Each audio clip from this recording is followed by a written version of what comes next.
Өзбекстанның белгілі художнигі һәм графигі Николай Георгиевич Карахан хақында маалымат беремен. Николай Георгиевич Карахан Өзбекстанның суретлеу өнерінің раважлануында қаріптесуінде үлкен үлес қосқан болып табылады. Өзбекстанның жас художниклары қаріптескен 1930 жылдардағы сол Өзбекстанның жас художникларын жамдестірген Волков бригадасының ағзасы болған. Һәм қатекі ол белгілі рус художнигі Волковтың сүйіклі оқушыларынан, яғни шәкіртлерінен бірі болуына еріскен. Николай Георгиевич Караханның өмір жолы хақында тоқталып өтетін болсақ, ол 1900 жылы Кавказияның Нагорный Карабах жерінде Нахичеваник ауылында крестьянлар шаңырағында дүнияға келген. Жаслығында ол шаңырағыменен Ташкент қаласына көшіп келген һәм Түркістан халық мектебінде білім алады. Бұл жерде ол танықлы художниклар Алексей Исопов һәм Сергей Юдинлардан көркем өнердің һәм суретлеу өнерінің сырларын үйренеді. Николай Карахан жаслығына суретшілікке жүда қызыққан, себебі оның анасы кілем тоқушы фабрикада салып барған һәм ол реңдердің арасында өскен деп айта аламыз. Себебі ол кілемдердегі реңлерді, қала берсе нақсыларды көріп, оның суретшілікке болған сүйіспеншілігі еледе артқан болып табылады. 1921 жылы Николай Караханды армия қатарына шақырылады һәм ол жерде художник сипатында жұмсалып барады. Һәм армияда көбінше ол фрескаларды өреткен һәм дивалы қағазлар, армия театрларын, имаратларын орнаментларменен безеген болып табылады. Ол тез арада демобилизация болып қайтып келеді.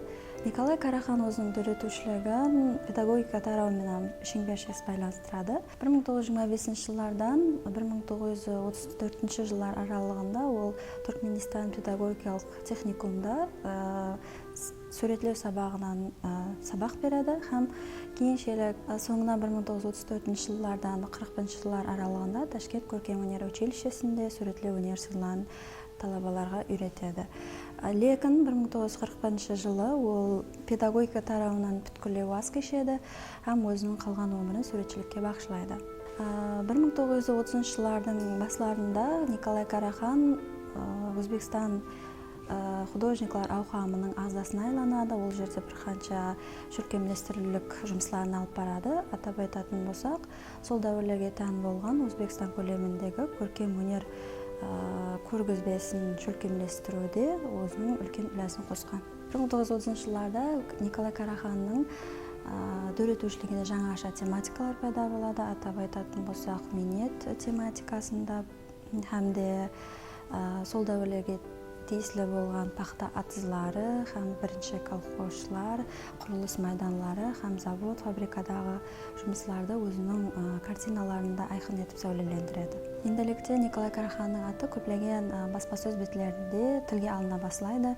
Мәселен, сол дәуірлерде оның үйретушілігіне болған Карахан бұл коллективлік утопияны жеткеріп беруде, суретлеп беруде өз ұсылын тапқан, лекін бұл арадан көп уақыт өтіп, бұл ұсылда өзінің көптеген қиыншылықтарға душ келген һәм де сол кеңшелік бұл ұсылдағы метаморфозалардан уаз кешкен болып табылады.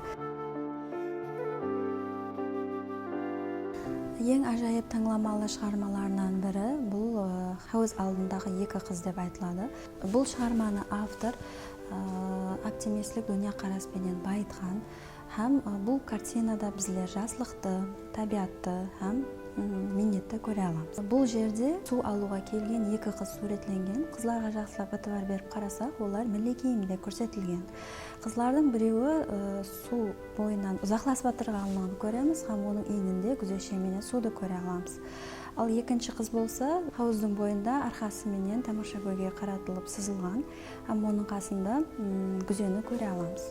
Автор судың үстінде Орта Азиялықлар құрылысына тән болған архитектуралық имаратты шеберлік пенен суретлеген. Өмірінің ақырғы жылдарында художник Николай Карахан кітап иллюстрацияларымен шұғыланған һәм кітапларды безеген. Николай Георгиевич Карахан минет сіңген көркем өнер қайраткері болған һәм халық художнигі болған. Оның өмірінің ақырғы демлеріне шекем үйретушіліктен тоқтамаған. Ол сол ең ақырғы картинасы болған үйге қайту жолы картинасын істеп жатырып, ол дүниядан көз жұмған, яғни 1970 жыл.